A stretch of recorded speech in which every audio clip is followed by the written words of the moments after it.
ಅಭ್ಯಾಗಚ್ಚತಿ ದಾಶಾರ್ಹೆ ಧರ್ತರಾಷ್ಟ್ರೋ ಮಹಾಯಶಃ ಉದತಿಷ್ಠತ್ ಸಹ ಮಾತ್ಯಃ ಪೂಜೆಯನ್ ಮಧುಸೂದನಂ. ಕೃಷ್ಣನನ್ನ ಪೂಜೆ ಮಾಡುವುದಕ್ಕೆ ಅಂತನ್ನುವುದಂತೆ ದುರ್ಯೋಧನ ಎದ್ದು ನಿಂತು ಅವನನ್ನ ಸ್ವಾಗತ ಮಾಡ್ತಾನೆ. ಬಂಗಾರದ ಆಸನ ಪರ್ಯಂಕ, ಅದರಲ್ಲಿ ಪರಮಾತ್ಮನ್ನು ಕೂಡಿಸ್ತಾನೆ, ಮಧುಪರ್ಕವನ್ನು ಕೊಡ್ತಾನೆ, ಪಾದ ಪ್ರಕ್ಷಾಳನಾದಿಗಳಾಗತ್ತೆ. ನಿವೇದಯಾಮಾಸತದ ಗೃಹಾನ್, ಅನೇಕ ಮನೆಗಳನ್ನ, ಸೈಟುಗಳನ್ನ ನಿಮಗೆ ಕೊಡ್ತೇನೆ ಅಂತ ಹೇಳ್ತಾನೆ, ರಾಜ್ಯವನ್ನು ಕೊಡ್ತೇನೆ ಅಂತ ಹೇಳ್ತಾನೆ ಕೌರವ ದುರ್ಯೋಧನ. ಆಸನಂ ಸರ್ವತೋ ಭದ್ರಂ, ಅತ್ಯುತ್ತಮವಾದಂತಹ ಆಸನದಲ್ಲಿ ಕೂತ್ಕೋತಾನೆ. ನೆಮಂತ್ರಯದ್ ಭೋಜನೇನ, ದುರ್ಯೋಧನ ಹೇಳ್ತಾನೆ ಇವತ್ತು ನಮ್ಮ ಮನೆಯಲ್ಲಿ ನಿನ್ನ ಭೋಜನವಾಗಬೇಕು, ಊಟವಾಗಬೇಕು, ನಮ್ಮ ಮನೆಗೆ ನೀನು ಊಟಕ್ಕೆ ಬರಬೇಕು.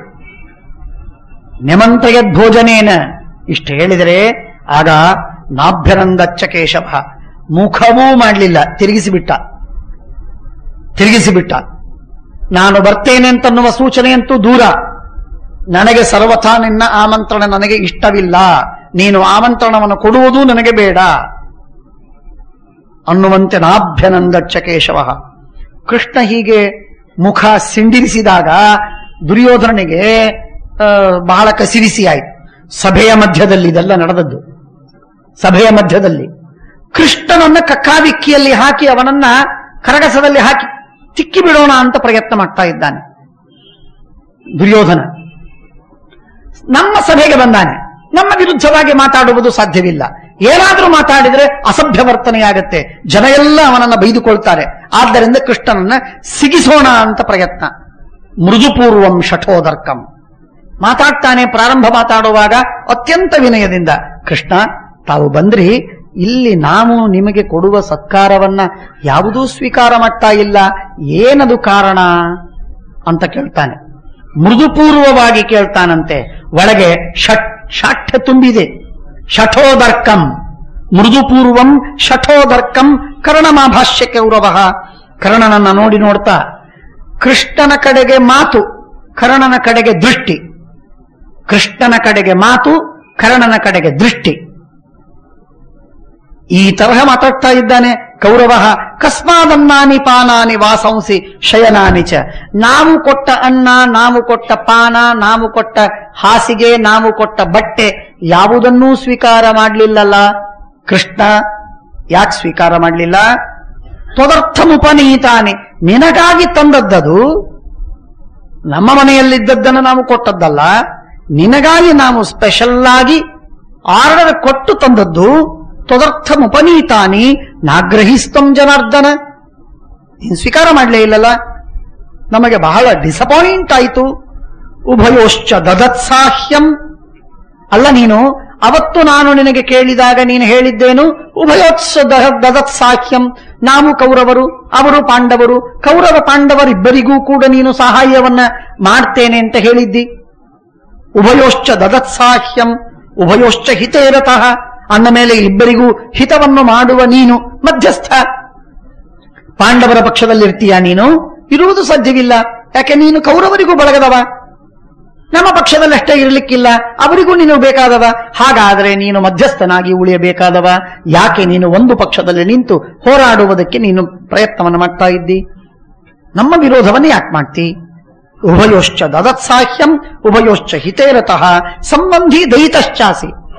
ಮತ್ತು ಇವತ್ತು ನಿನ್ನೆ ನಾವು ಬೆಳೆಸಿಕೊಂಡಂತಹ ಒಂದು ಪ್ಯಾಕ್ಟ್ ಅಲ್ಲ ಇದು, ಇವತ್ತು ನಿನ್ನೆ ನಾವು ಮಾಡಿಕೊಂಡಂತಹ ಒಂದು ಒಪ್ಪಂದವಲ್ಲ ಇದು. ಸಂಬಂಧಿ, ನಮಗೆ ಎಷ್ಟೋ ವರ್ಷಗಳಿಂದ ನಮಗೆ ನಿಮಗೆ ಬಳಗವಿದೆ. ದಯಿತಶ್ಚಾಸೆ, ಪ್ರೀತ್ಯಾಸ್ಪದನಾದವ. ತೊಮ್ಮಿ ಗೋವಿಂದ ಧರ್ಮಾರ್ಥವು ವೇತ್ಥ. ಈ ಧರ್ಮವನ್ನು ತಿಳಿದಿ ನಮ್ಮ ನಿಮ್ಮ ಪ್ರಯೋಜನ ಅದನ್ನೂ ನೀನು ಅರ್ಥ ಮಾಡಿಕೊಂಡಿದ್ದಿ ಅಂದ ಮೇಲೆ ಅದಕ್ಕೆ ದುರ್ಯೋಧನ ಹೇಳ್ತಾನೆ, ಯಾಕೆ ಹೀಗೆ ಮಾಡಿದಿ ಅಂತಂದ್ರೆ, ಕೃಷ್ಣ ಹಾರಿಸಿ ಅದನ್ನ ಬಿಡುವುದು ಬೇಡ, ಉತ್ತರ ಕೊಡಬೇಕು. ಉತ್ತರ ಕೊಡಬೇಕು, ಆ ಉತ್ತರ ರೆಕಾರ್ಡ್ ಆಗಬೇಕು ಮಿನಿಟ್ಸಿನಲ್ಲಿ ಅನ್ನುವ ಅಪೇಕ್ಷೆ ಅವನಿಗೆ. ಅದಕ್ಕಾಗಿ ಅವನಿಂದ ಉತ್ತರವನ್ನು ತರಿಸುವ ಪ್ರಯತ್ನಕ್ಕಾಗಿ ಹೇಳ್ತಾನೆ, ತತ್ರ ಕಾರಣಮಿಚ್ಛಾಮಿ ಶ್ರೋತುಂ ಚಕ್ರ ಗದಾಧರ. ಗದಾಧರ, ಕೃಷ್ಣ, ನಾವು ತಂದ ಶಯನ, ಆಸನ, ಅನ್ನ, ಪಾನ ಇವುಗಳನ್ನು ಸ್ವೀಕಾರ ಮಾಡಲಿಲ್ಲ. ನಿನಗಾಗಿ ತಂದದ್ದನ್ನು ಸ್ವೀಕಾರ ಮಾಡದೇ ಇರುವುದಕ್ಕೆ ಏನು ಕಾರಣ? ಇದು ಕೇಳಬೇಕು ಅಂತ ನಾಗ ಆಸೆಯಾಗಿದೆ, ಹೇಳು ಒತ್ತಾಯಪಡಿಸ್ತಾನೆ ಸಭೆಯ ಮಧ್ಯದಲ್ಲಿ. ಇಲ್ಲ ಅದೇನೋ ಅದು ವಿದುರನ ಮನೆಗೆ ಹೋಗಿದ್ದೆ, ಅವನು ಮೊದಲೇ ಕರೆದಿದ್ದ, ನಾನು ಅಲ್ಲಿ ಹೋಗಿದ್ದೆ, ಅಲ್ಲಿ ಸ್ವಲ್ಪ ನನಗೆಲ್ಲ ಬೇಕಾದ ಅವಲಕ್ಕಿ ಗಿವಲಕ್ಕಿ ಮಾಡಿದ್ದ, ಅದಕ್ಕೆ ನಾನು ತಿನ್ನೋದಕ್ಕೆ ಹೋಗಿದ್ದೆ ಅಂತ ಕೃಷ್ಣ ನುಸುಳಿ ಹೋಗ್ತಾನೆಯೋ ಸ್ಪಷ್ಟವಾಗಿ ಮಾತಾಡ್ತಾನೆಯೋ, ಸ್ಪಷ್ಟವಾಗಿ ಮಾತಾಡಿದರೆ ಸಿಕ್ಕು ಬೀಳ್ತಾನೆ, ನೋಡೋಣ ಅವನನ್ನು ಪರೀಕ್ಷೆಯೇ ಮಾಡಿಬಿಡೋಣ ಅನ್ನುವ ಕುತಂತ್ರ ಇದೆ, ಒಳಗೆ ಕುತಂತ್ರ ಇದೆ. ಕೃಷ್ಣನ ಮಾರೇಲ್ ಅನ್ನ ಹಾಳು ಮಾಡುವುದಕ್ಕೆ ಪ್ರಯತ್ನ ಇದೆ. ಸಯೇವ ಮುಕ್ತೋ ಗೋವಿಂದ ಪ್ರತ್ಯುವಾಚ ಮಹಾಮನಾಹ. ದೊಡ್ಡ ಮನಸ್ಸು. ಕೃಷ್ಣನ್ ಯಾವಾಗ ಏನು ಮಾತಾಡಬೇಕು ಅಂತನ್ನುವುದಕ್ಕೆ ಸಂಕೋಚವಿಲ್ಲದೆ, ಯಾವಾಗ ಏನು ಮಾತಾಡಬೇಕು ಅಂತನ್ನೋ ಆ ಮಾತಿಗೆ ಹಿಂದೆ ಮುಂದೆ ನೋಡದ ಕೃಷ್ಣ. ಕೃಷ್ಣನಿಗೆ ಯಾರ ದಾಕ್ಷಿಣ್ಯವೂ ಇಲ್ಲ, ಯಾವ ಕುತಂತ್ರವೂ ಕೃಷ್ಣನನ್ನ ಆಡಿಸುವುದಿಲ್ಲ. ಜಗತ್ತಿಗೆ ಚಾಲಕ, ಜಗತ್ತಿಗೆ ಕುಣಿಸುವವ ದೇವರು, ದೇವರನ್ನ ಯಾವ ಕುತಂತ್ರದಿಂದ ಕುಣಿಸ್ಲಿಕ್ಕಾಗುವುದಿಲ್ಲ. ಯಾರ ದಾಕ್ಷಿಣ್ಯವಿಲ್ಲ ಕೃಷ್ಣನಿಗೆ. ಕೃಷ್ಣ ಹೇಳ್ತಾನೆ, ಹೇಳುವಾಗ ಸಣ್ಣ ಧ್ವನಿಯೊಳಗೆ, ಎಲ್ಲ ನೀನು ಕೊಟ್ಟದ್ದು ನಾನೇನು ತಿನ್ನುವುದಿಲ್ಲ, ನೀವು ನಮ್ಮ ಶತ್ರುಗಳು ಅಂತ ಹೇಳಿ ಕಿವಿಯಲ್ಲಿ ಹೇಳಿ ಮುಗಿಸ್ಲಿಲ್ಲ ಕೃಷ್ಣ. ಕಿವಿಯಲ್ಲಿ ಹೇಳಿ ಮುಗಿಸ್ಲಿಲ್ಲ, ಸಣ್ಣ ಮಾತಿಗೆ ಬೈಲ್ ಅಂತ ಹೇಳಿ ಹೊರಗೆ ಆಫ್ ದ ರೆಕಾರ್ಡ್ ಹೇಳಿ ಮುಗಿಸ್ಲಿಲ್ಲ. ರೆಕಾರ್ಡ್ ಆಗಲಿ ಅಂತಂದ. ರೆಕಾರ್ಡ್ ಆಗಲಿ, ಇದು ನಾನೇನು ಹೇಳ್ತೇನೋ ಇದು ಮಿನಿಟ್ಸ್ ಅಲ್ಲಿ ರೆಕಾರ್ಡ್ ಆಗಲಿ. ಉದ್ಯನ್ಮೇಘಸ್ವನಃ ಕಾಲೇ, ಗಟ್ಟಿ ಧ್ವನಿಯಿಂದ, ಮೇಘಧ್ವನಿಯಿಂದ ಮಾತಾಡಿದನಂತೆ. ಅದು ಉದ್ಯನ್ಮೇಘಸ್ವನಃ, ಎತ್ತರದ ಧ್ವನಿಯಲ್ಲಿ ಮಾತಾಡ್ತಾನೆ. ಕಾಲೇ ಗೃಹ್ಯ ವಿಪುಲಂ ಪ್ರಗೃಹ್ಯ ವಿಪುಲಂ ಭುಜಂ, ಎರಡೂ ಭುಜಗಳನ್ನ ಹಿಡಿದು, ದುರ್ಯೋಧನನ್ನು ಹಿಡಿದು ಗಟ್ಟಿಯಾಗಿ ಮಾತಾಡ್ತಾನೆ ಸಂಬೋಧನೆ ಮಾಡಿ. ಅಲಘೂಕೃತಂ, ತನ್ನ ಧ್ವನಿ ಸಣ್ಣದಾಗಿಲ್ಲ. ಅಗ್ರಸ್ತಂ, ಒಂದರೊಳಗೆ ಇನ್ನೊಂದು ಶಬ್ದ ಸೇರಿ ಹೋಗಿಲ್ಲ. ಅನಿರಸ್ತಂ ಅಸಂಕುಲಂ, ರಾಜೀವನೇತ್ರೋ ರಾಜಾನಂ ಹೇತುಮದ್ವಾಕ್ಯಮುತ್ತಮಂ. ಕಣ್ಣು ಅರಳಿದ್ದೇ ಇದೆ, ಕೋಪಗೊಂಡಿಲ್ಲ, ಕ್ಷುಬ್ಧನಾಗಿಲ್ಲ. ಏನಾದರೂ ನಿಮಗೆ ಆಗಬಾರದ ಪ್ರಶ್ನೆಯನ್ನು ಕೇಳಿಬಿಟ್ರೆ ನಾವು ಪ್ರಕ್ಷುಬ್ಧರಾಗ್ತೇವೆ. ಸಾಮಾನ್ಯವಾಗಿ ನಾವು ಎಜಿಟೇಟ್ ಆಗಿ ಬಿಡ್ತೇವೆ. ಕೃಷ್ಣ ಎಜಿಟೇಟ್ ಆಗಲಿಲ್ಲ, ತನ್ನ ಮಾತನ್ನು ಸ್ಪಷ್ಟವಾಗಿ ಹೇಳ್ತಾ ಇದ್ದಾನೆ. ಹೇಳುವುದಕ್ಕೆ ಸಂಕೋಚ ಪಟ್ಟಿಲ್ಲ. ಎಜಿಟೇಟ್ ಆಗದೆ ಕಠೋರವಾದ ಮಾತನ್ನ ಹೇಳಬೇಕಾದಷ್ಟು ಸ್ಪಷ್ಟತೆಯಲ್ಲಿ ಹೇಳುವುದು ಕೃಷ್ಣನಿಗೆ ಸಾಧ್ಯ, ಮತ್ತೊಬ್ಬರಿಗಿಲ್ಲ. ಅದನ್ನು ಮಹಾಭಾರತ ಹೇಳ್ತದೆ. ರಾಜೀವನೇತ್ರ, ಕಮಲದಂತೆ ಕಣ್ಣಿನ ದೇವರು. ಕಮಲದಂತೆ ಕಣ್ಣಿತ್ತು, ಕೆಂಡ ಕಾಡುವ ಕಣ್ಣಾಗಲಿಲ್ಲ, ಕಮಲದಂತೆ ಕಣ್ಣಿತ್ತು. ರಾಜೀವನೇತ್ರೋ ರಾಜಾನಂ ಹೇತುವದ್ ವಾಕ್ಯಮುತ್ತಮಂ ಕೃತಾರ್ಥಾಹ ಭುಂಜತೆ ದೂತಾಹ. ಏನಿಲ್ಲ, ನಾನು ದೂತನಾಗಿ ಬಂದಿದ್ದೇನೆ ಪಾಂಡವರಿಂದ ಅಂತಾದ ಮೇಲೆ ಯಾವ ಕಾರ್ಯಕ್ಕಾಗಿ ನಾನು ದೂತನಾಗಿ ಬಂದಿದ್ದೇನೆ, ಆ ಕಾರ್ಯವಾದ ಮೇಲೆ ಊಟ ಮಾಡುವುದು ಸಂಪ್ರದಾಯ ಅಲ್ವೇ? ದೂತರು ಕಾರ್ಯಕ್ಕಾಗಿ ಬಂದಿರ್ತಾರೆ, ಕಾರ್ಯವಾದ ಮೇಲೆ ಊಟ ಮಾಡುವುದು. ಕಾರ್ಯವಾಗಿಲ್ಲ, ಆದ್ದರಿಂದ ನಿಮ್ಮಲ್ಲಿ ಹೇಗೆ ಊಟ ಮಾಡುವುದು? ಆದ್ದರಿಂದ ನಮ್ಮ ಕಾನ್ಸಲೇಟ್ ಅಲ್ಲೇ ನಾನು ಊಟ ಮಾಡಿದೆ. ನಮ್ಮ ಕಾನ್ಸಲೇಟ್, ಪಾಂಡವರ ಒಂದು ಕಾನ್ಸಲೇಟ್ ಏನಿತ್ತೋ ಅದರಲ್ಲೇ ಒಂದು ಗೆಸ್ಟ್ ಹೌಸ್ ಇದೆ, ಅದರಲ್ಲೇ ನಾನು ಊಟ ಮಾಡಿದೆ, ಇಷ್ಟೇ. ನಿಮ್ಮಲ್ಲಿ ಯಾವಾಗ ನಮಗೂ ನಿಮಗೂ ಒಪ್ಪಂದವಾಗಬೇಕು, ಇಬ್ಬರಿಗೂ ಮನಸ್ಸು ಬೆರಿಬೇಕು, ಆಗಾಗ ನೀವು ನಮ್ಮನ್ನು ಕರಿಬೇಕು, ಆಗ ನಾವು ನಿಮ್ಮಲ್ಲಿ ಬಂದು ಊಟ ಮಾಡ್ತೇವೆ. ನಾವು ಜಗಳವಾಗಬೇಕೋ ಸಂಧಾನ ಮಾಡ್ಕೋಬೇಕೋ ಇದೇ ಇನ್ನೂ ನಿರ್ಣಯವಾಗಿಲ್ಲ, ಮಾತೇ ಹೊರಟಿಲ್ಲ, ಚರ್ಚೆ ಆಗಬೇಕಿನ ಮೇಲೆ. ಅದಾದ ಮೇಲೆ ಒಪ್ಪಂದವಾದರೆ ನಿಮ್ಮ ಮನೆಯಲ್ಲಿ ಊಟಕ್ಕೆ ಬರ್ತೇವೆ.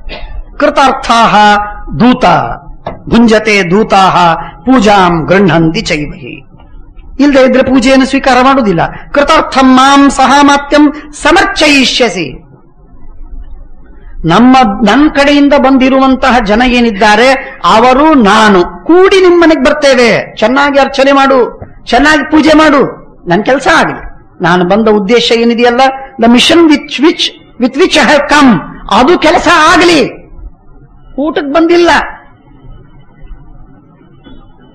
ಬ್ರಾಹ್ಮಣರು ಊಟಕ್ಕೆ ಬಂದಿರ್ತಾರೆ, ಊಟ ಮಾಡಿ ಹೋಗ್ತಾರೆ. ನಾನು ಊಟಕ್ಕೆ ಬಂದದ್ದಲ್ಲ, ನಾನು ರಾಯಭಾರಿಯಾಗಿ ದೂತನಾಗಿ ಬಂದಿದ್ದೀನಿ. ದೂತನ ಕೆಲಸ ಆಗಬೇಕು, ಆಮೇಲೆ ಊಟ ಮಾಡ್ತೀನಿ. ಅಲ್ಲಿವರೆಗೆ ಊಟ ಇಲ್ಲ. ನಯುಕ್ತಂ ಭವತಸ್ಮಾಸು ಪ್ರತಿಪತ್ತಮ ಸಂಪ್ರತಂ ಇತ್ಯು ಕೃತಾರ್ಥಂ ನಾಂ ಏವ ಮುಕ್ತ ಪ್ರತ್ಯುವಾಚ ಧರ್ತರಷ್ಟೋ ಜನಾರ್ದನಂ. ಆಗ ದುರ್ಯೋಧನ ಅಂತಾನೆ, ಕೃಷ್ಣನ್ಕಿಂತಲೂ ಬುದ್ಧಿವಂತ ಏನು ನೋಡಿ. ಅವನು ಹೇಳ್ತಾನೆ ನೋಡಿ, ಕೃಷ್ಣ ಏನಂದ, ನಾನು ದೂತನಾಗಿ ಬಂದಿದ್ದೇನೆ, let me play role of ದೂತ. ದೂತ ಅಂತನ್ನೋದಕ್ಕೇನೆ let me play low profile ಅಂತ ಹೇಳಿ, ನಾನು ದೂತನಾಗಿ ಬಂದೀನಿ, ನಿಮ್ಮ ಮನೆಯಲ್ಲೇನು ಊಟ ಮಾಡೋದು, ದೂತನ ಕೆಲಸ ಆಗಲಿ, ಆಮೇಲೆ ಊಟ ಮಾಡ್ತೀನಿ ಅಂತ ಮೆತ್ತಿಗಿನ ಮಾತಾಡಿ ಪರಮಾತ್ಮ ಮುಗಿಸ್ಬೇಕು ಅಂತ ಹೊರಟ. ಮುಗಿಸ್ಬೇಕು ಅಂತ ಹೊರಟಿಲ್ಲ, ತೆಗಿಬೇಕು ಅಂತ ಹೊರಟ. ಆಗ ಪ್ರತ್ಯುವಾಚ ಧಾರ್ತರಾಷ್ಟ್ರೋ ಜನಾರ್ದನಂ ನಯುಕ್ತಂ ಭವತಾಸ್ಮಾಸು ಪ್ರತಿಪತ್ತು ಅಸಂಪ್ರತಂ. ಹೀಗೆ ನೀನು ರಾಯಭಾರಿಯಾಗಿ ಬಂದಿದ್ದಿ, ನಾವು ಶತ್ರು ಪಕ್ಷದವರು, ನೀನು ಒಬ್ಬ ಪಕ್ಷದಿಂದ ನೀನು ದೂತನಾಗಿ ಬಂದಿದ್ದಿ ಅಂತ ಕೃಷ್ಣ ನೀನು ಮಾತಾಡುವುದು ಸರಿಯಲ್ಲ. ಯಾಕೆಂದ್ರೆ ನೀನು ನಮಗೆ ಸಂಬಂಧಿಕನೂ ಆಗಿದ್ದೀಯಲ್ಲ, ನಮಗೆ ಬೇಕಾದವಲ್ಲ ನೀನು, ಇಬ್ಬರಿಗೆ ಮಧ್ಯಸ್ಥನಲ್ಲ ನೀನು. ಅಂದ ಮೇಲೆ ಮಧ್ಯಸ್ಥನಾಗಿ ನೀನು ದೂತನಾಗಿ ಬಂದಿದ್ದಿ ಹೊರತು ಶತ್ರು ಪಕ್ಷದಿಂದ ಏಕಪಕ್ಷೀಯನಾಗಿ ದೂತನಾಗಿ ಬಂದಿಲ್ಲ. ನೀನು ಏಕಪಕ್ಷೀಯ ದೂತನಾಗಿ ಬಂದಿದ್ರೆ ಈ ನಿಯಮ ಸಮಂಜಸ. ಏಕಪಕ್ಷೀಯ ದೂತನಾಗಿ ಬಂದಿಲ್ಲ, ಆದ್ದರಿಂದ ನೀನು ನಮ್ಮಲ್ಲಿ ಊಟ ಮಾಡಲೇಬೇಕಾಗಿತ್ತು. ನಮ್ಮ ಆಸನ ಶಯನ ಭೋಜನ ವಸನಗಳನ್ನೆಲ್ಲ ಸ್ವೀಕಾರ ಮಾಡಬೇಕಾಗಿತ್ತು, ಮಾಡಿಲ್ಲ. ಕಾರಣವೇನು? ಇದು ಸರಿಯಲ್ಲ. ಸಭೆಯ ಮಧ್ಯದಲ್ಲಿ ಮಾತಾಡ್ತಾ ಇದ್ದಾನೆ ಕೃಷ್ಣ, ಅವಾಕ್ಕಾದ ಅಂತನ್ನುವಂತೆ ಜನ ಎಲ್ಲ ಕೃಷ್ಣನ ಕಡೆಗೆ ನೋಡ್ತಾರೆ. ಯತಾಮಹೇ ಪೂಜೈ ಕೃತಾರ್ಥಂ ಕೃತಾರ್ಥಂವ, ಇದಕ್ಕೇನು ಸಂಬಂಧ ಇದೆ? ನಮಗೆ ಬೇಕಾದವ, ನಮ್ಮ ಸಂಬಂಧಿಕ, ನಮ್ಮ ಬಳಗದವ, ಪಾಂಡವರಿಗೂ ನಮಗೂ ಬಳಗದವನಾದ ನೀನು ಶತ್ರುಪಕ್ಷೀಯನಾದ ದೂತನಾಗಿ ಬಂದಿದ್ದೀಯಾ? ಅಲ್ಲ. ಅಂದ ಮೇಲೆ ನಾವು ಕೊಡುವ ಊಟವನ್ನು ಯಾಕೆ ಸ್ವೀಕಾರ ಮಾಡಲಿಲ್ಲ? ಕೃತಾರ್ಥವೋ ಅಕೃತಾರ್ಥವೋ ಇದು ಶತ್ರುಪಕ್ಷೀಯ ದೂತರಿಗೆ ಮಾತ್ರ ಸಂಬಂಧಿಸಿದ್ದು ನಿಯಮ, ನಿನಗಲ್ಲ. ನೀನು ಹೀಗೆಲ್ಲ ಉತ್ತರ ಕೊಡುವುದು ಸರಿಯಲ್ಲ. ಯತಾಮಹೇ ಪೂಜಯಿತು, ನಾವು ಪ್ರಯತ್ನ ಮಾಡ್ತಾ ಇದ್ದೀವಿ. Desperately we are trying to catch you. ಬಹಳ ಪ್ರಯತ್ನ ಮಾಡ್ತಾ ಇದ್ದೀವಿ. ಎಲ್ಲಾದ್ರೂ ಒಂದು ಕಡೆಗೆ ನಮ್ಮ ಆಸನದಲ್ಲಿ ಮಲ್ಕೋ, ನಮ್ಮ ಬಟ್ಟೆಯನ್ನು ಉಡು, ಒಂದ್ ಕಡೆಗೆ ನೀರು ಕುಡಿ, ಒಂದ್ ಕಡೆಗೆ ಮಲಗು, ಊಟ ಮಾಡು, ಏನಾದ್ರೂ ಒಂದು ಉಪಚಾರವನ್ನು ಸ್ವೀಕಾರ ಮಾಡು. ಕೊಟ್ಟೇವು, ಮಾಡೇವು, ನಿನ್ನನ್ನು ಸತ್ಕರಿಸೇವು ಅಂತಂದ್ರೆ ನೀನು ಯಾವ ಸತ್ಕಾರವನ್ನು ಸ್ವೀಕಾರ ಮಾಡುವುದಕ್ಕೂ ತಯಾರಿಲ್ಲಲ್ಲ. ಯತಾಮಹೇ ಪೂಜಯಿತು ದಾಶಾರ್ಹ ನಚ ಶಕ್ನುಮಃ ನಚ ತತ್ಕಾರಣಂ ವಿದ್ಮಃ. ಏನ್ ಕಾರಣವಾಯಿತು ಅಂಥದ್ದು? ಏನನ್ನರ್ಥವಾಗಿದೆ? ಯಸ್ಮಾನ್ನೋ ಮಧುಸೂದನ ಪೂಜಾಂ ಕೃತಾಂ ಪ್ರಿಯಮಾಣೋ ನಾಮೌಸ್ಥಾಹ ಪುರುಷೋತ್ತಮ. ಯಾಕೆ ನೀನು ಸ್ವೀಕಾರ ಮಾಡ್ತಾ ಇಲ್ಲ ನಮ್ಮ ಪೂಜೆಯನ್ನ? ವೈರನ್ನೋ ನಾಸ್ತಿ, ನಮಗೂ ನಿನಗೂ ವೈರವಿದೆಯಾ? ಇಲ್ಲ. ಭವತಾ ಗೋವಿಂದ ನಚ ವಿಗ್ರಹ, ನಮಗೆ ಯುದ್ಧವಾಗಿಲ್ಲ, ಯುದ್ಧವಾಗುವುದಿಲ್ಲ. ವೈರ ಒಳಗೆ ಹುದುಗಿ ಕೂತಿಲ್ಲ, ಪ್ರಕಟವಾಗಿ ಯುದ್ಧವಾಗಿಲ್ಲ, ಒಳಗೆ ಹುದುಗಿ ಕೂತದ್ದೂ ಇಲ್ಲ ವೈರ. ಸಭವನ್ ಪ್ರಸಮೀಕ್ಷಯಿತತ ನೇದೃಶಂ ವಕ್ತುಮರ್ಹತಿ. ಇದೆಲ್ಲ ಆಲೋಚನೆ ಮಾಡಿದರೆ ನೀನು ಮಾತಾಡಿದ್ದು ಸಮಂಜಸವಲ್ಲ ಕೃಷ್ಣ, ತಪ್ಪು. ಏವಮುಕ್ತ ಪ್ರತ್ಯುವಾಚ ಧಾರ್ತರಾಷ್ಟ್ರಂ ಜನಾರ್ದನ ಅಭಿವೀಕ್ಷ ಸಹಾಮಾತ್ಯಂ ದಾಶಾರ್ಹ ಪ್ರಹಸನ್ನಿವ. ಇಷ್ಟು ಎಲ್ಲ ಅವನು ತನಗೆ ದೊಡ್ಡ ಉಪದೇಶವನ್ನ ಮಾಡಿ ತನ್ನನ್ನ ಅಡಕೊತ್ತಿನಲ್ಲಿ ಸಿಕ್ಕಿಸಿದಂತೆ ಏನೋ ಪ್ರಯತ್ನ ಮಾಡ್ತಾ ಇದ್ದಾನಲ್ಲ, ಇದನ್ನ ನೋಡಿ ಕೃಷ್ಣ ನಗನಗತಾ ಉತ್ತರ ಕೊಡ್ತಾನೆ. No tension. ಆದರೆ ಆಡಿದ ಮಾತೆಲ್ಲವೂ ಬಾಣವಾಗಿ ಹೋಗಬೇಕು. ನಾಹಂ ಕಾಮಾನ್ ನ ಸಂರಂಭಾತ್ ದ್ವೇಷಾನ್ ಅರ್ಥಕಾರಣಾತ್ ನ ಹೇತುವಾದಾದ್ ಲೋಭಾದ್ವಾ ಧರ್ಮಂ ಜಹ್ಯಾಂ ಕಥಂಚನ. ನಾನು ನನ್ನ ಎಲ್ಲೋ ಒಂದ್ ಕಡೆಗೆ ನಾವು ಸಾಮಾನ್ಯವಾಗಿ ನಾವು ಏನೋ ಬಹಳ ರುಚಿಯಾದ ಪದಾರ್ಥವನ್ನು ಮಾಡಿದ್ದಾರೆ ಅಂದ್ರೆ ಚಿಂತೆ ಇಲ್ಲ, ಮೈಲಿಯಲ್ಲಿ ಊಟ ಮಾಡಲಿಕ್ಕೆ ಚಿಂತೆ ಇಲ್ಲ ಅಂತ ಅಂದ್ಬಿಡ್ತೇವೆ. ಯಾಕೆ? ರುಚಿಯಾಗಿದೆ ಅನ್ನುವ ಕಾರಣಕ್ಕಾಗಿ ಧರ್ಮ ಬಿಡುವುದಕ್ಕೆ ತಯಾರು. ರುಚಿಯಾದ ಪದಾರ್ಥ ನಮ್ಮ ಭೋಗಕ್ಕೆ ಅನುಕೂಲವಾಗಿತ್ತು ಅಂತಂದ್ರೆ ಧರ್ಮವನ್ನು ಬಿಡ್ತೇವೆ. ಸಂರಂಭ ಸಿಟ್ಟಿನಿಂದ ಧರ್ಮ ಬಿಡ್ತೇವೆ, ದ್ವೇಷದಿಂದ ಬಿಡ್ತೇವೆ, ಹಣಕಾಸಿಗಾಗಿ ಸಂಪಾದನೆಗಾಗಿ ನಾವು ಧರ್ಮವನ್ನು ಬಿಡ್ತೇವೆ. ಯಾರೋ ನಾಸ್ತಿಕ ವಾದವನ್ನು ಹೇಳಿದ್ರೆ ಧರ್ಮವನ್ನು ಬಿಡ್ತೇವೆ. ಆದರೆ ನಾನು ಹಾಗೆ ಬಿಡುವುದಿಲ್ಲ ಅಂತಾನೆ ಕೃಷ್ಣ. ಮತ್ತು ದುರ್ಯೋಧನ, ನೀನಂದಿಯಲ್ಲ ನಮ್ಮನೆಯಲ್ಲಿ ಯಾಕೆ ಊಟ ಮಾಡಲಿಲ್ಲ, ನಮ್ಮನೆಯಲ್ಲಿ ಯಾಕೆ ಮಲಗಲಿಲ್ಲ? ಒಂದು ಕಾರಣ ಹೇಳ, ಸ್ಪಷ್ಟವಾಗಿ ಹೇಳಿಬಿಡ್ಲ. ಸಂಪ್ರೀತಿ ಭೋಜ್ಯಾನ್ಯನ್ನಾನಿ ಆಪದ್ಭೋಜ್ಯಾನಿ ವಾ ಪುನಃ. ಎರಡು ತರಹದ ಊಟಗಳಿವೆ, ಎರಡು ತರಹದ ಊಟಗಳು. ಹಿಂದಿನ ಕಾಲಕ್ಕೆ ಎರಡು ತರಹದ ಊಟ. ಒಂದು ಆಪತ್ತಿನಲ್ಲಿ ಹೋಗಿ ಊಟ ಮಾಡುವುದು, ಇನ್ನೊಂದು ಸಂಪ್ರೀತಿಯಿಂದ ಊಟ ಮಾಡುವುದು. ಬಳಗದವರ ಮನೆಗೆ, ಗೆಳೆಯರ ಮನೆಗೆ, ಬಂಧುಗಳ ಮನೆಗೆ ಊಟಕ್ಕೆ ಹೋಗ್ತೇವೆ. ಪ್ರೀತಿಯಿಂದ ಬಡಿಸ್ತಾರೆ, ಪ್ರೀತಿಯಿಂದ ಊಟ ಮಾಡ್ತೇವೆ. ಪ್ರೀತಿಯನ್ನು ಹಂಚಿಕೊಳ್ಳುವುದಕ್ಕಾಗಿ ಊಟ ಮಾಡುವುದು. ಊಟಕ್ಕಿಲ್ಲ ಅಂತ ಊಟ ಮಾಡುವುದಲ್ಲ, ಪ್ರೀತಿಯನ್ನು ಹಂಚುವುದಕ್ಕಾಗಿ ಊಟ ಮಾಡುವುದು. ಸಂಪ್ರೀತಿ ಭೋಜ್ಯಾನ್ ಅನ್ನಾನಿ, ಇದು ಒಂದು ತರಹದ ಅನ್ನ. ಇನ್ನೊಂದು ಆಪದ್ಭೋಜ್ಯಾನಿ ಚಾನ್ಯುತ. ಆಪತ್ತು ಇದ್ದಾಗ ಗತಿ ಇಲ್ಲ, ಸ್ವಾಮಿ ನಿಮ್ಮ ಮನೆಗೆ ಊಟಕ್ಕೆ ಬರ್ತೇನಪ್ಪ ಮಹಾರಾಯ, ನನಗೇನ್ ಗತಿ ಇಲ್ಲ, ಇವತ್ತು ಯಾರಿಲ್ಲ ಈ ಊರಲ್ಲಿ, ಆದ್ರಿಂದ ನಿಮ್ಮ ಮನೆಗೆ ಊಟಕ್ಕೆ ಬರ್ತೇನೆ ಅಂತ ಹೇಳಿ ಪರ ಊರಿಗೆ ಯಾತ್ರೆಗೆ ಹೋದಾಗ, ಪರ ಊರಿಗೆ ಹೋದಾಗ ಊಟ ಮಾಡುವುದು ಆಪತ್ತಿನಲ್ಲಿ ಊಟ ಮಾಡುವುದು. ಹೀಗೆ ಪ್ರೀತಿಯಿಂದಲಾದರೂ ಊಟ ಮಾಡುವುದು ಕಂಡಿದೆ, ಆಪತ್ತಿನಲ್ಲಿ ಇನ್ನೊಬ್ಬರ ಮನೆಯ ಊಟ ಮಾಡುವುದು ಕಂಡಿದೆ. ಇನ್ನೊಬ್ಬರ ಮನೆಯ ಊಟ ಎರಡು ಕಾರಣಕ್ಕಾಗಿ. ಹಾಗಾಗಿ ಈಗ ನಚ ಸಂಪ್ರೀಯಸೇ ರಾಜನ್ ನಚೈವ ಆಪದ್ಗತಾವಯಂ. ದುರ್ಯೋಧನ, ನೀನು ನನ್ನನ್ನು ಪ್ರೀತಿಯಿಂದ ಕರೆದೀಯ? ಇಲ್ಲ. ಅಂದ್ಮೇಲೆ ನಿನ್ ಮನೆಗೆ ನಾನು ಯಾಕೆ ಊಟಕ್ಕೆ ಬರಬೇಕು? ನಾವು ಆಪತ್ತಿನಲ್ಲಿದ್ದೇವಾ? ಇಲ್ಲ. ಅಂದ್ಮೇಲೆ ನಾನು ಯಾಕೆ ನಿನ್ನ ಮನೆಗೆ ಊಟಕ್ಕೆ ಬರಬೇಕು? ಒಂದೇ ಮಾತಿನಲ್ಲಿ ಅವನನ್ನ ನಿರ್ನಾಮ ಮಾಡಿಬಿಡ್ತಾನೆ, ನೆಲಸಮ ಮಾಡಿಬಿಡ್ತಾನೆ. ಸಂಪ್ರೀತಿ ಭೋಜ್ಯಾನಿ ಚಾನ್ನಾನಿ ನಚ ಸಂಪ್ರೀಯಸೇ ರಾಜನ್ ಆಪದ್ಭೋಜ್ಯಾನಿ ತಾನ್ಯುತ. ನೀನು ನಚೈವ ಆಪದ್ಗತಾವಯಂ. ಆಪತ್ತು ಬಂದಿಲ್ಲ, ನಿಮ್ಮನೆಯಲ್ಲಿ ಊಟ ಮಾಡುವ ಆಪತ್ತು ನಮಗೆ ಬಂದಿಲ್ಲ, ನೀನು ಪ್ರೀತಿಯಿಂದ ಕರೆದಿಲ್ಲ. ಆದ್ದರಿಂದ ನಿನ್ಗೆ ನನ್ನಲ್ಲಿ ಪ್ರೀತಿ ಇದ್ದದ್ದಕ್ಕೆ ಕರೆದೀಯ? ಇಲ್ಲ. ದ್ವಿಷದನ್ನ ಭೋಕ್ತವ್ಯಂ. ಯಾರು ದ್ವೇಷಗಳೋ ಅವರ ಅನ್ನವನ್ನು ಊಟ ಮಾಡಬಾರದು. ದ್ವಿಷಂತಂ ನೈವ ಭೋಜಯೇ. ಶತ್ರುವನ್ನು ಊಟಕ್ಕೆ ಹಾಕಬಾರದು. ಶತ್ರುವಿನ ಮನೆ ಊಟ ಯಾಕೆ ಮಾಡಬಾರದು? ಅವನೇನಾದ್ರೂ ವಿಷ ಹಾಕಿಯಾನೋ ಅನ್ನುವ ಭಯಕ್ಕಾಗಿ, ಅವನ ದಾಕ್ಷಿಣ್ಯದಲ್ಲಿ ಯಾಕೆ ಬೀಳಬೇಕು ಅನ್ನುವ ಕಾರಣಕ್ಕಾಗಿ, ಅದಕ್ಕಾಗಿ ಇನ್ನೊಬ್ಬರ ಮನೆಯ, ಶತ್ರುವಿನ ಮನೆಯ ಊಟವನ್ನು ಮಾಡಬಾರದು. ಇದು ಒಂದು. ಸರಿ, ಚಿಂತೆ ಇಲ್ಲ. ಆದರೆ ಶತ್ರುವನಿಗೆ ಯಾಕೆ ಊಟಕ್ಕೆ ಹಾಕಬಾರದು? ಶತ್ರುವಿಗೆ ಯಾಕೆ ಊಟಕ್ಕೆ ಹಾಕಬಾರದು ಅಂದ್ರೆ, ಶತ್ರುವನ್ನು ಊಟಕ್ಕೆ ಕರೆದ್ರಿ, ಊಟಕ್ಕೆ ಹಾಕಿದ್ರಿ, ಅಕಸ್ಮಾತ್ ಅವನೇನೋ ಸತ್ತ, ಅವನಿಗೇನೋ ಅನರ್ಥವಾಯಿತು, ಆಗ ನೀನೇ ಊಟದಲ್ಲಿ ಏನೋ ಬೆರೆಸಿ ಹಾಕಿದ್ದೀರಿ, ಆದ್ರಿಂದ ಸತ್ತ ಅಂತಾಗಿ ಬಿಡ್ತದೆ. ಆದ್ರಿಂದ ಶತ್ರುವನ್ನ ದಯವಿಟ್ಟು ನಮಸ್ಕಾರ ಮಾಡಿ ಅವನನ್ನ ಕಳಿಸಿ ಬಿಡಬೇಕು. ಊಟಕ್ಕೆ ಹಾಕಬಾರ್ದು, ಅವನನ್ನು ಊಟಕ್ಕೆ ಹಾಕಬಾರ್ದು. ಊಟಕ್ಕೆ ಹಾಕಿದ್ರೆ ದೊಡ್ಡ ಆಪತ್ತಿದೆ. ನೀವು ಭಾರಿ ದೊಡ್ಡ ಔದಾರ್ಯವನ್ನು ತೋರಿಸಿ ನೀವು ಅವನಿಗೆ ಊಟಕ್ಕೆ ಹಾಕಬಹುದು. ಆದ್ರೆ ಅವನಿಗೇನಾದ್ರೂ ಅನರ್ಥವಾಯಿತು ಅಂದ್ರೆ ನಿಮ್ಮ ಹೆಸರು ಕೆಟ್ಟ ಹೋಗತ್ತೆ, ನೀವು ಹಾಳಾಗಿ ಬಿಡ್ತೀರಿ. ಆದ್ದರಿಂದ ದ್ವಿಷಂತಂ ನೈವ ಭೋಜಯೇ. ಶತ್ರುವಿನ ಮನೆಯ ಅಣ್ಣವನ್ನು ನೀವು ಊಟ ಮಾಡಬಾರದು, ನಿಮ್ಮ ಶತ್ರುವನ್ನ ನಿಮ್ಮ ಮನೆಯಲ್ಲಿ ಊಟಕ್ಕೆ ಹಾಕಬಾರದು. ಗೊತ್ತಾಯ್ತಾ? ಆದ್ದರಿಂದ ದ್ವಿಷದನ್ನಂ ನ ಭೋಕ್ತವ್ಯಂ ದ್ವಿಷಂತಂ ನೈವ ಭೋಜಯೇ. ದುರ್ಯೋಧನ ಹುಬ್ಬು ಕಟ್ಟಿದ. ಹುಬ್ಬು ಗಂಟು ಹಾಕಿ ಕೇಳ್ತಾನೆ, ನೋಡ್ತಾನೆ, ನನಗೂ ನಿನಗೂ ಏನ್ ದ್ವೇಷನೋ ಕೃಷ್ಣ? ನಮಗೂ ನಿಮಗೂ ಏನ್ ದ್ವೇಷ? ಏನಿಲ್ಲ, ನೀನೇನ್ ಜೂಜಾಟ ಆಡಿಲ್ಲ, ನಿನ್ನನ್ನೇನು ವನಕ್ಕೆ ಕಳಿಸಿಲ್ಲ, ಯಾಕಪ್ಪ ಈ ದ್ವೇಷದ ಮಾತುಗಳನ್ನ ಆಡ್ತಾ ಇದ್ದಿ, ಅಸಂಪ್ರತವಾದ ಮಾತುಗಳನ್ನ? ಅಂದ್ರೆ ಕೃಷ್ಣ ಹೇಳ್ತಾನೆ, ಪಾಂಡವಾನ್ ದ್ವಿಷಸೇ ರಾಜನ್. ಪಾಂಡವರನ್ನು ದ್ವೇಷ ಮಾಡ್ತೀ ನೀನು ಅಂದಮೇಲೆ ನಾನು ಹೇಗೆ ನಿನ್ ಮನೆಯಲ್ಲಿ ಊಟ ಮಾಡ್ಲಿ? ಪಾಂಡವರನ್ನು ದ್ವೇಷ ಮಾಡಿದ್ರೆ ನಿನಗೇನಾಯ್ತು? ಪೃಷ್ಠತಾಡನೆ ದಂತಭಂಗಾಪತ್ತೇ, ಬೆನ್ನಿ ದುಬ್ಬಗ್ ಗುದ್ದಿದ್ರೆ ಹಲ್ಲು ಬೀಳುತ್ತಾ? ಪಾಂಡವರನ್ನು ದ್ವೇಷ ಮಾಡಿರಿ, ಅವರು ನಮ್ಮ ಮನೆಯಲ್ಲಿ ಊಟ ಮಾಡೋದು ಬೇಡ, ನೀನ್ ಯಾಕೆ ನಮ್ಮ ಮನೆಯಲ್ಲಿ ಊಟ ಮಾಡೋದಿಲ್ಲ? ಮಮ ಪ್ರಾಣಾಹಿ ಪಾಂಡವಾಹ. ಪಾಂಡವರು ನನ್ನ ಪ್ರಾಣ.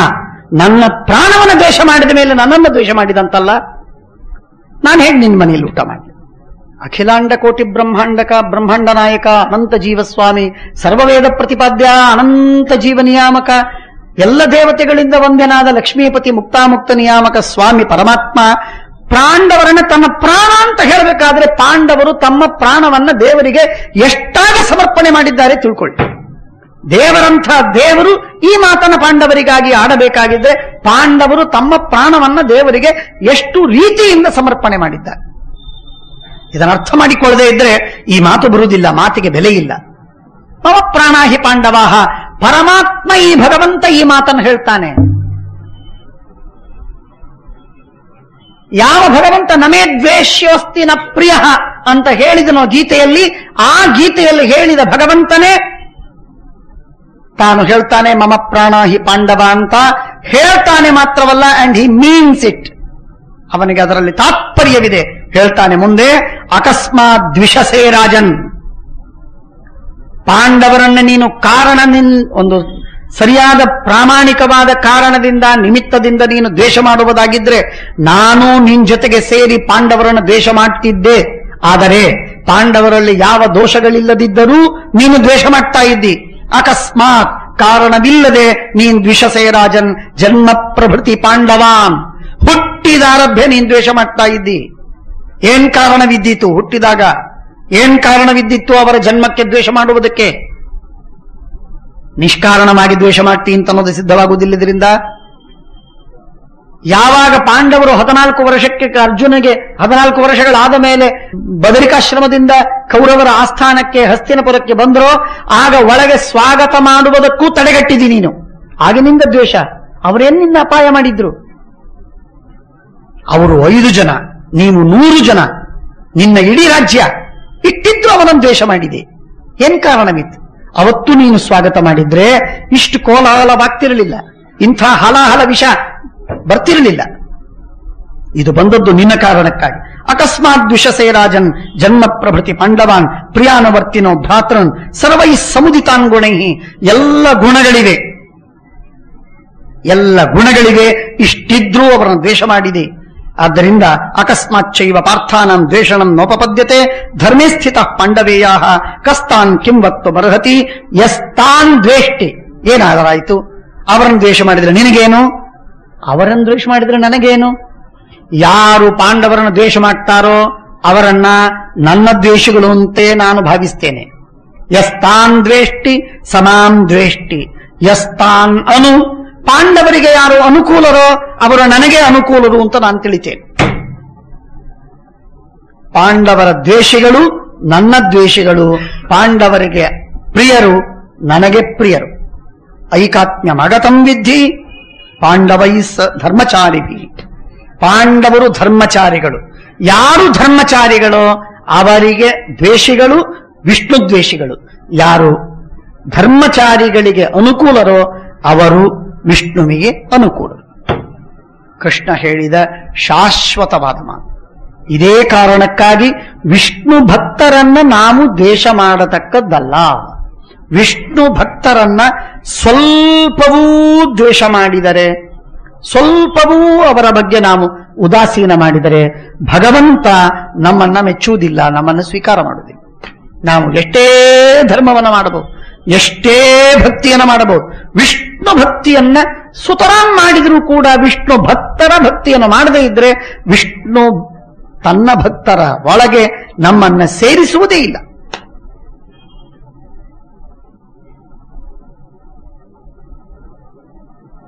ಒಂದು ಕಡೆಗೆ ಧರ್ಮ, ಇನ್ನೊಂದು ಕಡೆಗೆ ವಿಷ್ಣು ಭಕ್ತಿ, ಇವೆರಡೂ ತುಂಬಿರಬಹುದು. ಆದರೆ ವಿಷ್ಣು ಭಕ್ತರ ದ್ರೋಹವನ್ನು ಮಾಡುವುದಾಗಿದ್ರೆ ನಾವು ವಿಷ್ಣುವಿಗೆ ಮತ್ತೆ ದೂರರಾಗಿ ಬಿಡ್ತೇವೆ.